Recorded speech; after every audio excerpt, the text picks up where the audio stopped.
When Space Shuttle Challenger launches on a January morning in 1986, a key engineer is sure a catastrophe is coming. We've got to stop the flight. We cannot let Challenger launch, period. This is insane. He thinks the ship is going to explode. And liftoff of the 25th Space Shuttle mission, and it has cleared the tower. 73 seconds later, disaster strikes. 7 astronauts die in front of their families and millions of television viewers. What really happened during that fateful flight? Was tragedy inevitable, or could the shuttle and its crew have made it into space? Could they have made it? That question haunts me. Disasters don't just happen. They're a chain of critical events. Unravel the clues and count down those final seconds from disaster.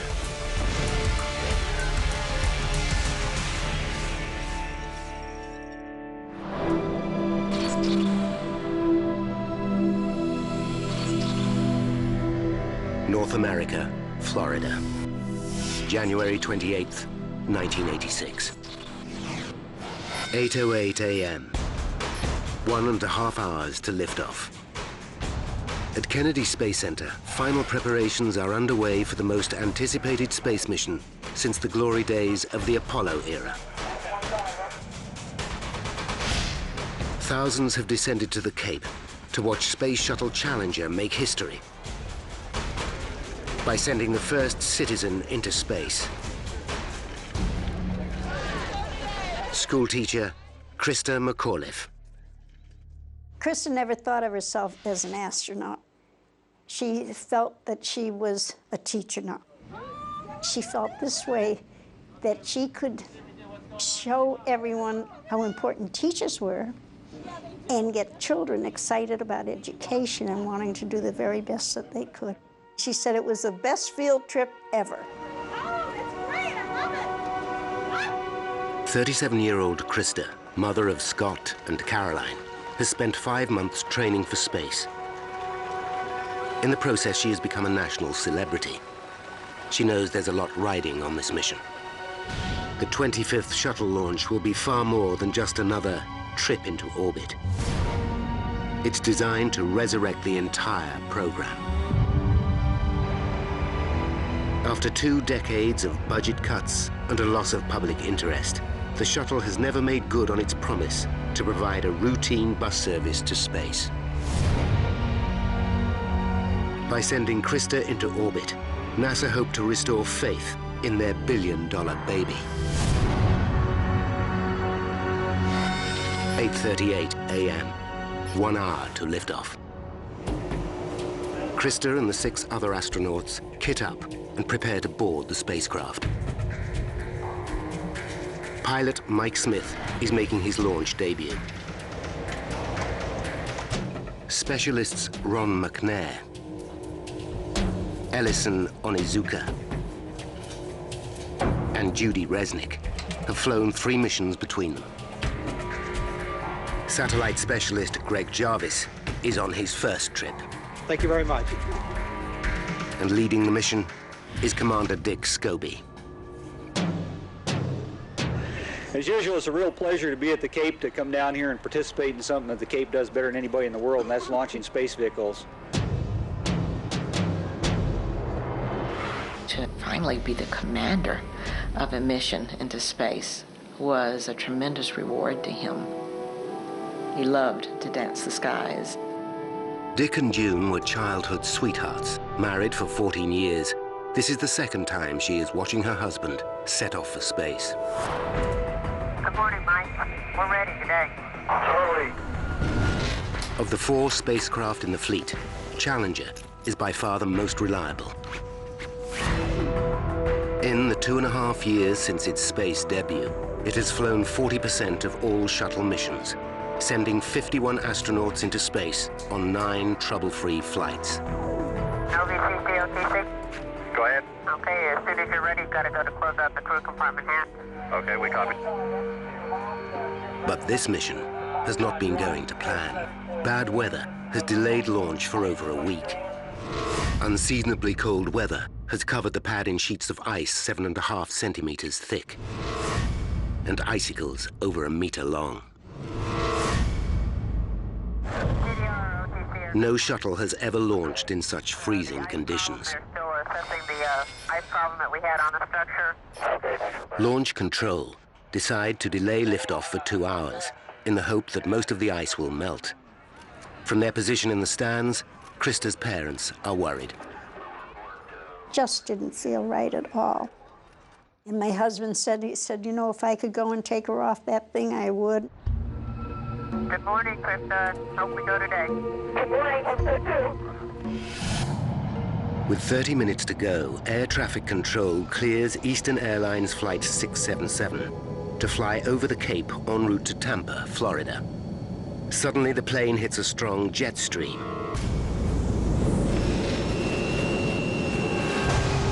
The pilot descends to 9,000 meters, and the turbulence stops. He spots Challenger still on the launch pad and assumes the wind must be the reason for the delay. This is Mission Control Houston. It's T-minus 9-minute mark. Flight controllers are ready to support launch. Roger, welcome. With only 9 minutes to lift off, launch control checks to make sure all of the shuttle's propulsion systems are functioning properly. Booster, go. Challenger's 3 main engines can burn nearly 4,000 liters of fuel a second, fed from the giant 46-meter-tall external tank. But the 2 solid rocket boosters are the real powerhouses of the system. Their 3 million kilograms of thrust accelerated to 28,000 kilometers per hour, the speed it needs to break free of Earth's gravity. All of Challenger's systems are functioning correctly. The decision is unanimous. Mission Control, this is Kennedy. We are a go for launch.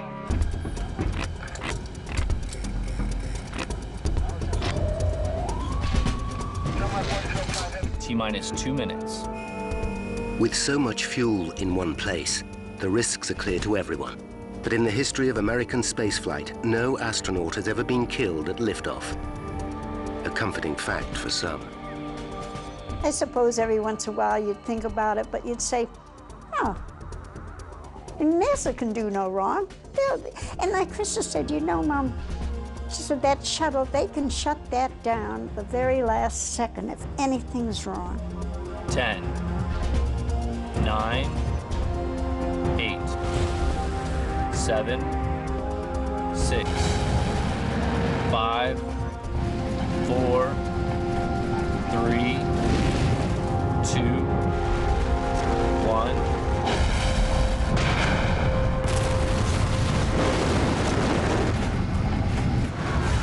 And liftoff of the 25th Space Shuttle mission. Liftoff. For Krista, it's the culmination of 5 months training and a lifetime dream. Houston Challenger, roll program. Roger, roll, Challenger. Almost immediately, the shuttle begins a maneuver to roll over, putting the spacecraft on the correct trajectory for orbit. Good roll, flight. Raj, good roll. Good roll program confirmed. Challenger now heading downrange. Challenger is already traveling at nearly 1,600 kilometers per hour. As it climbs beyond the 10-kilometer mark, a severe crosswind suddenly slams into the shuttle.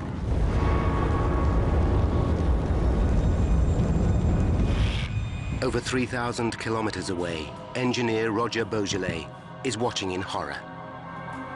Challenger is on the verge of disaster. As Challenger rockets upwards, it's traveling 9 times faster than a speeding bullet. 58 seconds into flight, it encounters a side wind, but a second later, the shaking stops. Now comes the most critical part of the ascent. A phase known as Max Q, where the aerodynamic forces are at their greatest. Travel too fast, and the shuttle will break apart. Mission Control, under the command of Flight Director Jay Green, ordered Challenger to throttle down her engines. 3 at 65. 65, Fido. TDL confirms throttle. Thank you.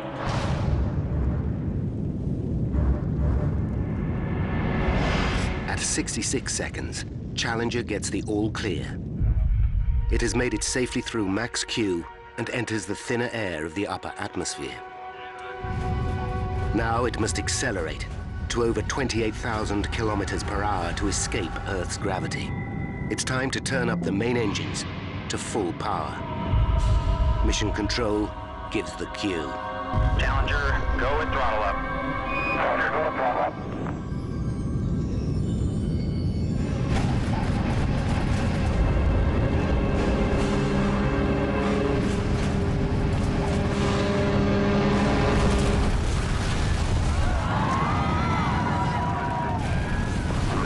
Suddenly, Challenger is engulfed in a massive fireball. Mission Control are stunned. They lose all contact with the spacecraft. Flight GC, we've had negative contact, lost downlink. Copy. Their data hasn't indicated that anything was wrong. Okay, all operators, watch your data carefully. Nobody is sure quite what has happened. Krista's parents can't believe their eyes. The shuttle was gone, and we all knew, everybody knew that something was wrong. Something horrible was wrong, but of course nobody knew what it was. Flight controllers here looking very carefully at the situation. Obviously a major malfunction. At that moment when we were our most excited, it came crashing down. The boosters remain intact, careering wildly off course. For safety, they are destroyed by remote control.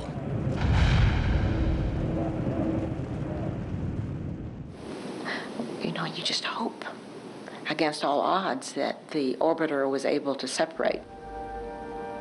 As the spiraling debris falls to Earth and plunges into the Atlantic, it's becoming all too clear what has happened. Flight Fido, go ahead. RSO reports vehicle exploded. Copy. We have a report from the flight dynamics officer that the vehicle has exploded.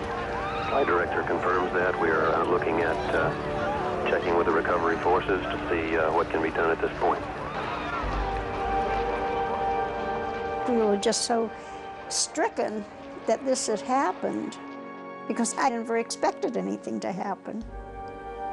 It was unreal.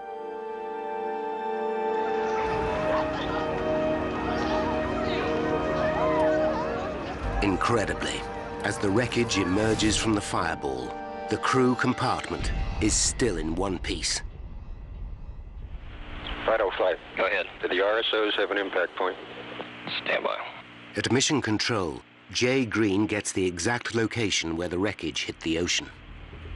DoD LSO reports that all soft forces have been scrambled and they are on their way. A massive search and rescue operation is immediately set in motion. They're hoping that the astronauts may still be alive. Then, they spot a parachute lowering from the sky. But it's a false hope. The parachute is only attached to the nose of one of the boosters. It's just part of the debris that continues to rain down over the Atlantic. The crew compartment can no longer be seen. Having fallen over 19 kilometers, it must have hit the ocean at over 320 kilometers per hour. The crew didn't stand a chance. We became numb, speechless, and our hearts were shattering, much like those pieces that were falling from the sky.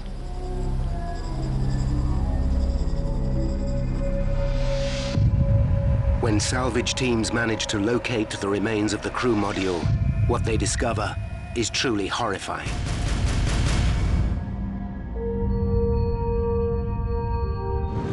Space Shuttle Challenger was traveling at nearly twice the speed of sound when it was torn into thousands of pieces. With little evidence to go on, NASA have an almost impossible task to work out exactly what took place. But with the recovery of the crew compartment, they should be able to piece together what happened to the astronauts after the massive blast. The crew's helmets give NASA their biggest lead.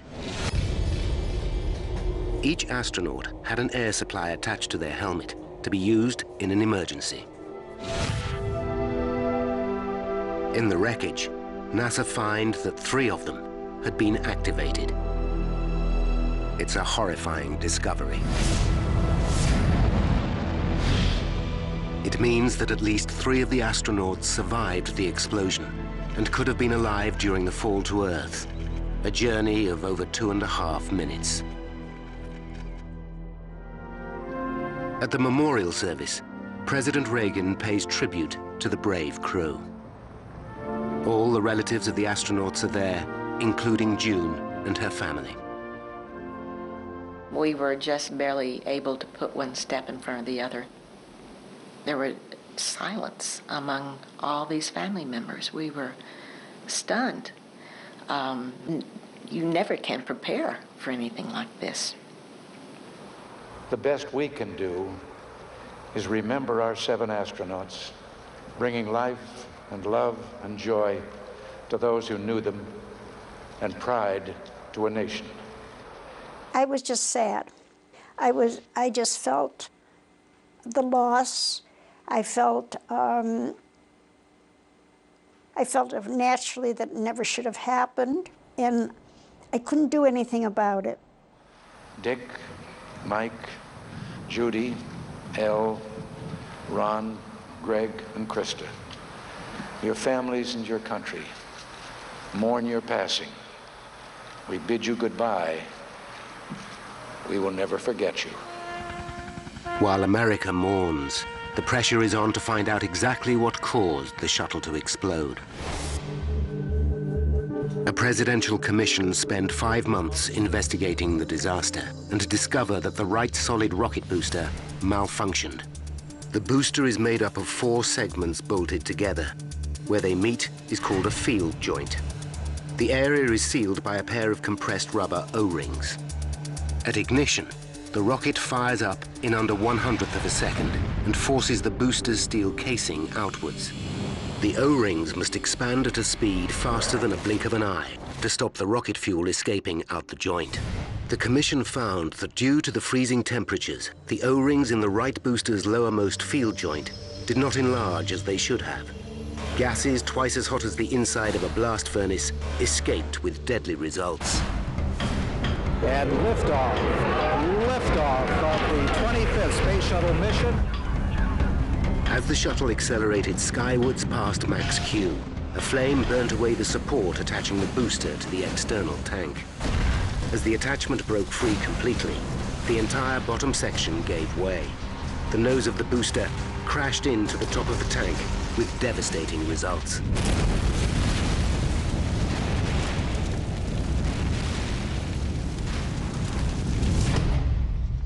But now, one man is convinced there's more to the story than the O-rings and the weather.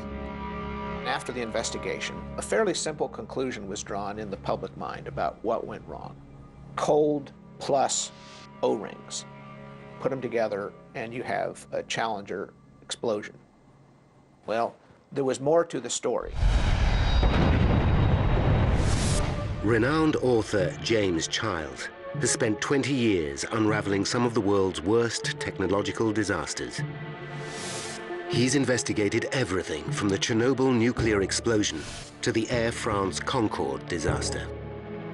Childs believes that in the Challenger accident, compromised O-rings can't have been all that was to blame. One of the thoughts had been that if an O-ring failed, everything would go to pieces right there on the launch pad. Well, that didn't happen. Instead, it broke up at 73 seconds. Certainly, a mystery is laid in front of us, something else must have been going on beyond a simple O-ring failure. Childs knows that every detail of Challenger's launch will be vital in unraveling the puzzle. He begins by re-examining the evidence that led the Commission to their conclusion that the O-rings were to blame. The original investigation began by looking at the footage shot by more than 200 cameras as the mission got underway.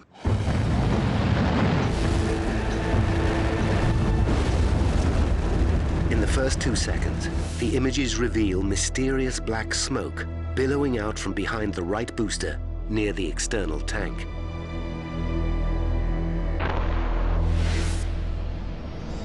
Using the camera positions, the Commission tried to work out exactly where the smoke was coming from. Camera E60, positioned nearly 400 meters from the launch pad, had a direct line of sight to the right booster. But it only got a partial view of the smoke. Next, they looked at an alternative position almost 600 meters west, camera E63, in the hope that this had captured a better shot. But again, the source of the smoke was obscured.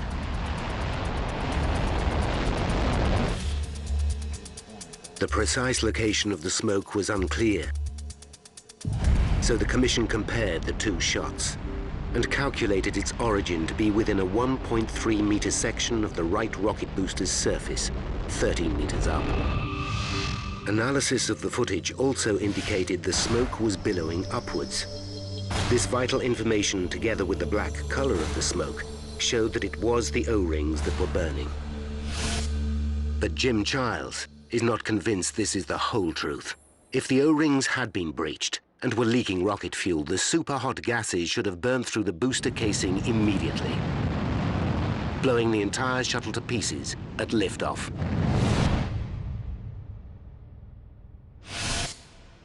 As Childs scrutinizes the official report, he realizes he's not the only one with unanswered questions. My name is Roger Beaujolais. Engineer Roger Beaujolais worked for Thiokol, the company that built the boosters for NASA. I swear to tell the truth, the whole truth. He testified to the Commission in 1986. He too realized that a more complex chain of events must have taken place.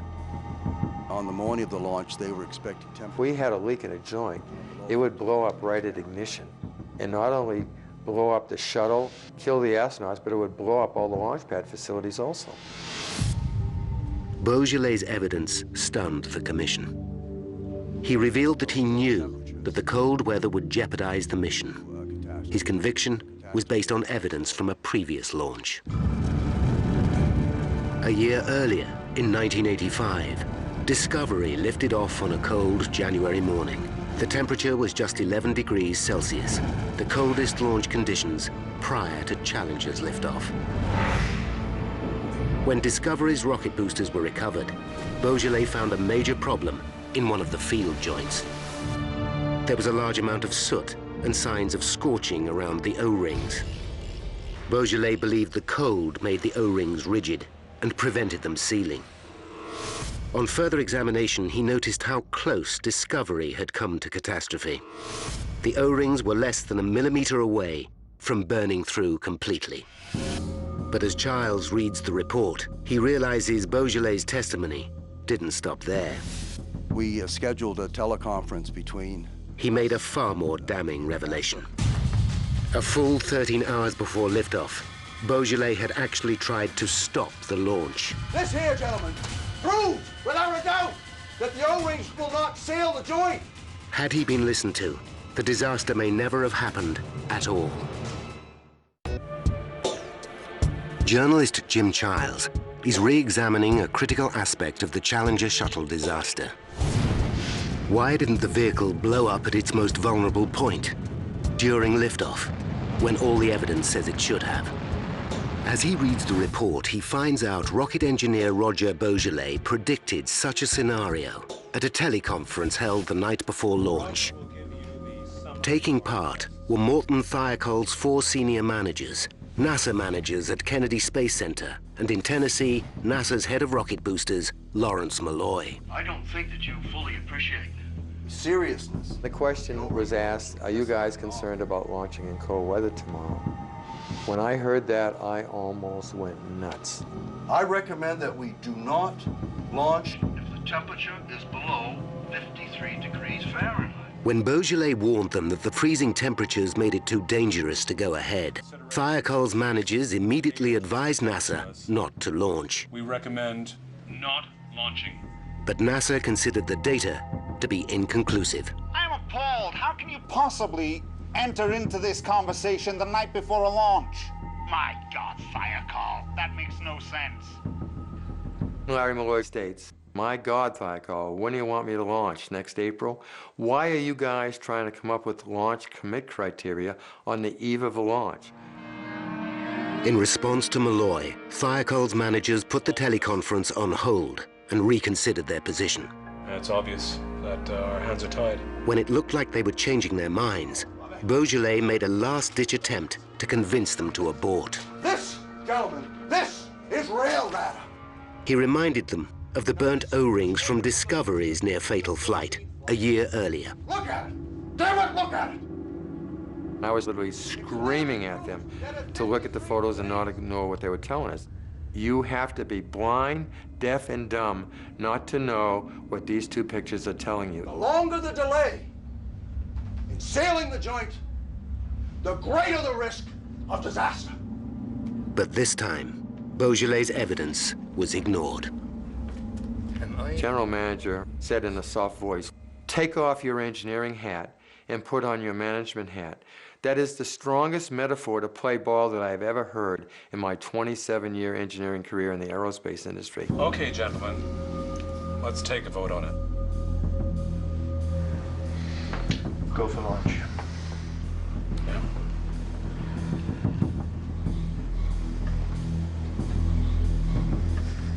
All four managers agreed to launch. This is Thiokol, back online. What's your answer? It's a go to launch. When they told NASA, Lawrence Malloy immediately accepted their decision. I was so angry. I had to stay as composed as I could by kind of separating myself from what was going on in the meeting at that point, or else I would probably jumped up and punched somebody out. The next day, as Beaujolais watched the launch, he fully expected to witness a ground-level blast of gargantuan proportions. As the vehicle ignited and cleared the launch tower, so a big sigh of relief came through me. We had just dodged a bullet because it hadn't exploded on the pad. But of course, Beaujolais' relief was short-lived. I sit in stunned silence, and I can't tell you to this day, 20 years later, how long I sat there. I eventually found my way back to my office. I actually put my feet up on the desk and looked at the corner between two walls, and I fought for hours to hold back the tears because I was an emotional wreck.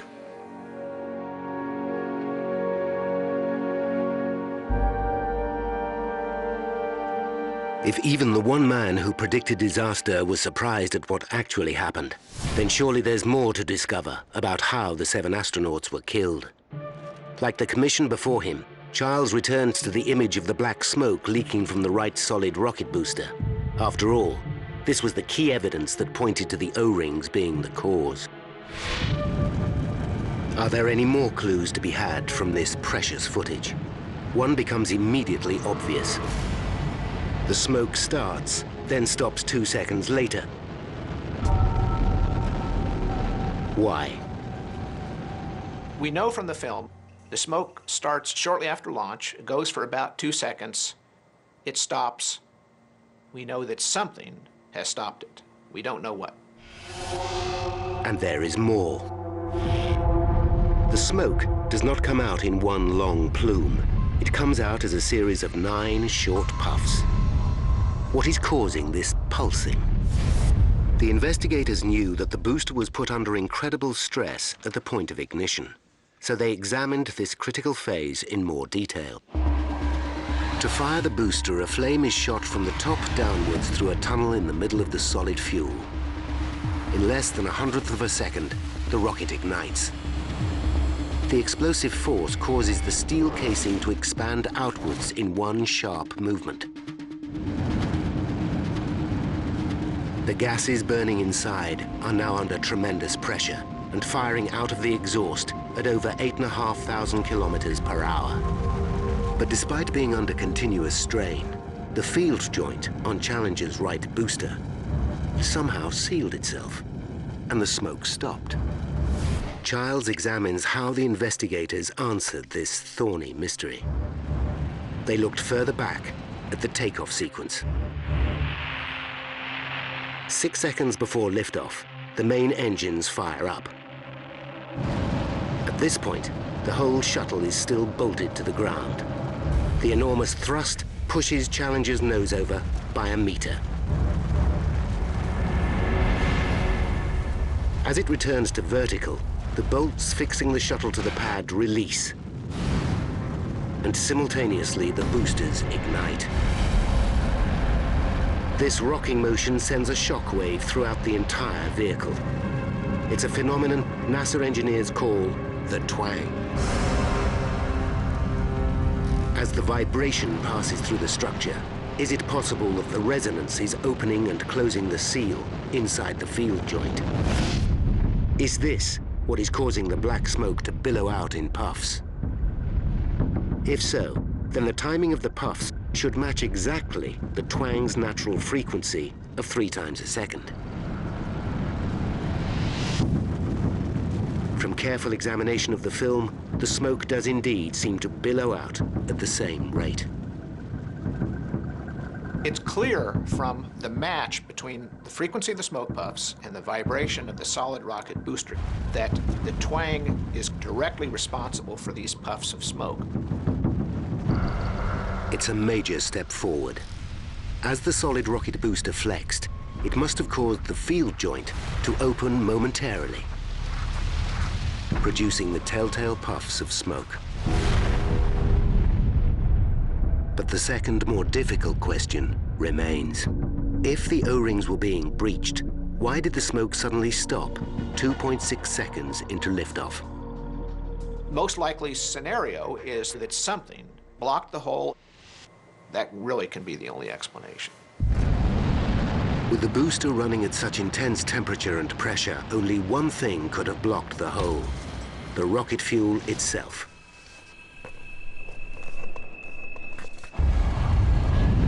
In the 50s, solid rocket fuel was revolutionized when a new element was added: aluminium. It raises the burning temperature and increases the thrust by about 50%. But aluminium-enhanced rocket fuel leaves a metallic residue known as slag, which is normally blown out of the exhaust along with the hot gases. After reading the detailed reports, Childs agrees the slag might be the key to the mystery. We'll never know the exact dynamics, but it fits the physics. The theory is that as the booster burned, aluminium slag built up around the gap left by the burning O-ring and stopped the hot gases leaking through the field joint. This mechanism would finally explain why the shuttle didn't blow up at liftoff.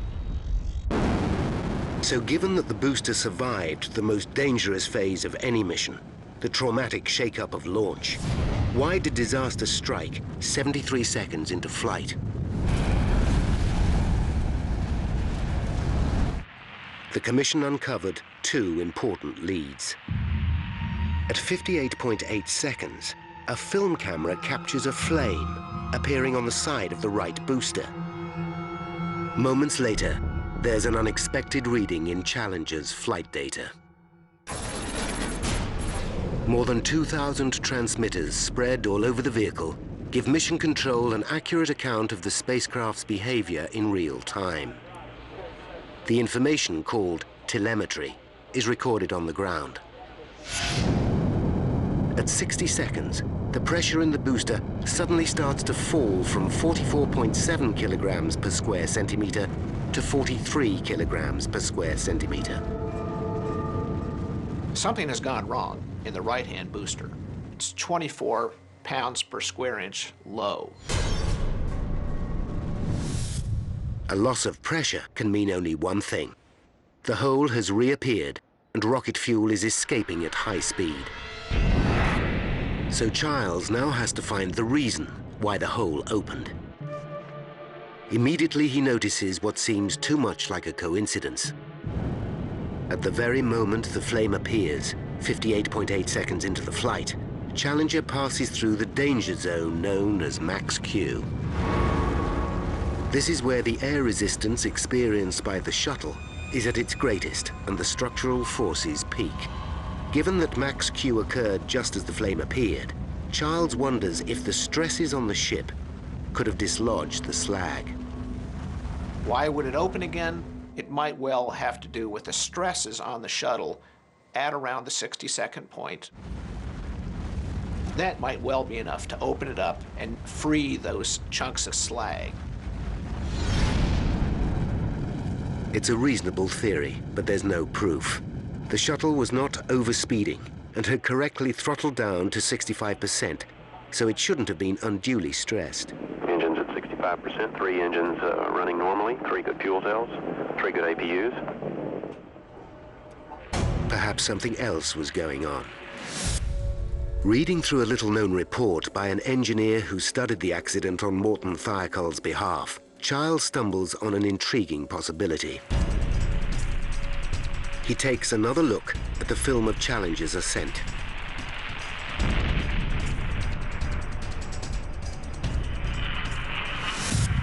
Just as the report states, the trail of exhaust has a very unusual shape.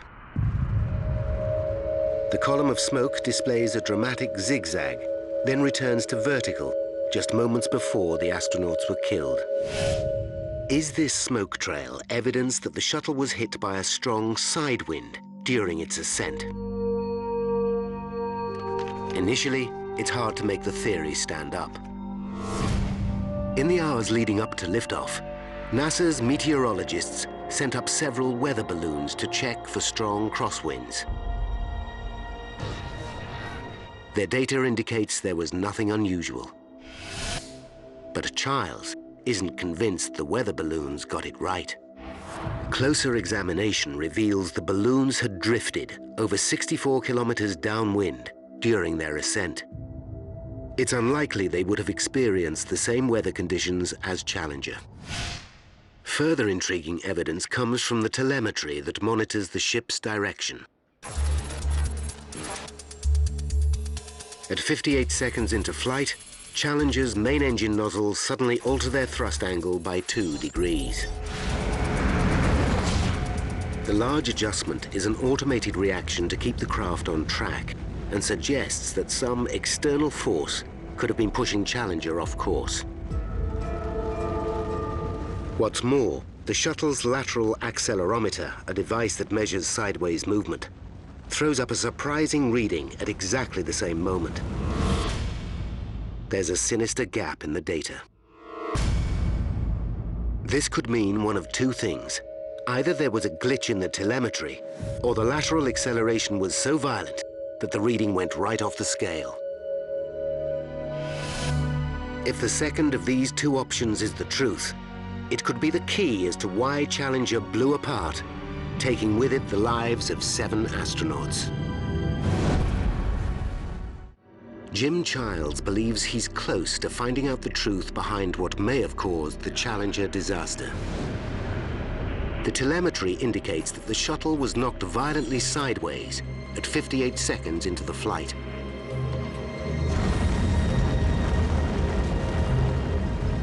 He returns to the image of Challenger's smoke trail. And sure enough, at 10 kilometers, the smoke trail has an extreme dogleg to it. The zigzag could be evidence of a fast-moving narrow layer of air, a jet stream, tracking rapidly east. Finally comes the last piece of the puzzle. The report states that just 30 minutes before liftoff, a commercial jet flew above the launch site. As it did so, the Boeing 757 was hit by a headwind of over 300 kilometers per hour. It's a shocking revelation. It looks like Challenger must have passed through the same layer of air as it climbed towards space. As it entered the jet stream, it would have been hit broadside with a force equivalent to Hurricane Katrina. It seems like some evil twist of fate. The slag is blown free, and now hot rocket exhaust, more than 5,000 degrees Fahrenheit, is free to blast through and to start eating away that steel case. Now, by rewinding the events of that ill-fated flight, and by following the evidence uncovered during the extensive investigation, we can finally reveal exactly what caused the Shuttle Challenger disaster 73 seconds after liftoff.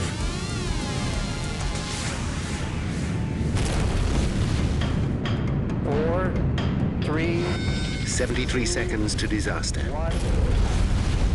The solid rocket boosters ignite. Inside the right booster, the O-rings have been hardened by the freezing temperatures and are unable to keep the lowermost field joint sealed. They start to burn away. And liftoff. Liftoff. As superhot gases escape, small pieces of aluminium slag from the rocket fuel build up and block the hole, preventing a catastrophe on the launch pad. 15 seconds to disaster as Challenger enters a fast-moving yet very narrow jet stream. It is shaken violently. The aluminium slag is dislodged. Almost immediately, a flame appears on the right solid rocket booster.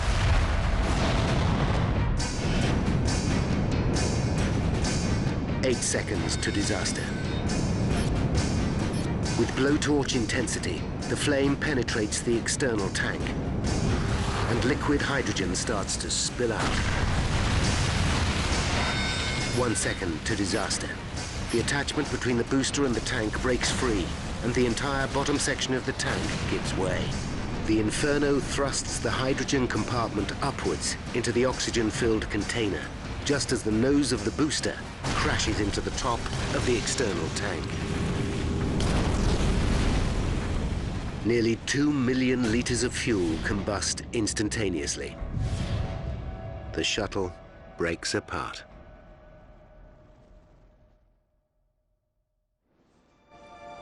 For Childs, it's a sobering end to his investigation. It could have all been so different. He is certain that had the wind not been so strong, the slag could have remained in place. The booster pressure would have remained normal, and 2 minutes into flight, the rocket boosters would have disengaged and separated from the shuttle. Challenger and its crew would have then been safely on their way to space. Confirm good solid rocket booster separation. If the aluminium slag had only hung on for another 62 seconds, the astronauts might be alive today.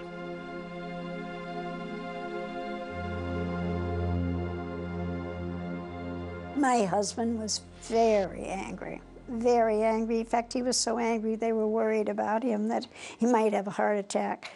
And he never really lost that anger. He blamed NASA. He felt it never should have happened, and he had lost his daughter, his pride and joy. I never thought I was angry because I was just sad. I just felt the loss, but it had happened, and there wasn't any way of bringing her back or any of them back. In their final report, the Presidential Commission put the Shuttle Challenger disaster down to cold weather, bad decisions, and an unrealistic flight schedule. My world just came crashing down to hear about the causes. It was one of the most difficult days for all of us. We were angry. We were sad. We were sorry, a tremendous loss for us. They held the managers of both NASA and Morton Thiokol responsible for the decision to fly. NASA had promised prompt, routine access to space that would be affordable, and it really couldn't meet any of those conditions. And so the pressure built, the mistakes were made, the signals were missed, and so rather than an O-ring, it was the system that brought Challenger down. In the months following the disaster, Morton Thiokol paid the astronauts' families around $4.6 million, but were awarded a $1.8 billion contract to develop a new range of rocket boosters. NASA's Lawrence Malloy was offered a promotion to Deputy Director of all propulsion systems. Roger Beaujolais resigned from Morton Thiokol and suffered a nervous breakdown. First 2 years after the disaster, we were living hell. I did nothing wrong, and everybody has the responsibility to do what they get paid for, and that is to stand up for what they know is right and what their profession demands of them, and that's all I did, and I'd do it again. The shuttle program was grounded for 3 years, while the spacecraft was redesigned and a broad range of safety systems put into place. But even so, in 2003, Columbia burned apart on its return journey from space. 7 more astronauts lost their lives. The investigation into the accident concluded that NASA had failed to learn many of the lessons of Challenger. To this day, the agency's hopes for routine space travel have never been realized, and no other private citizen has ever flown aboard a shuttle.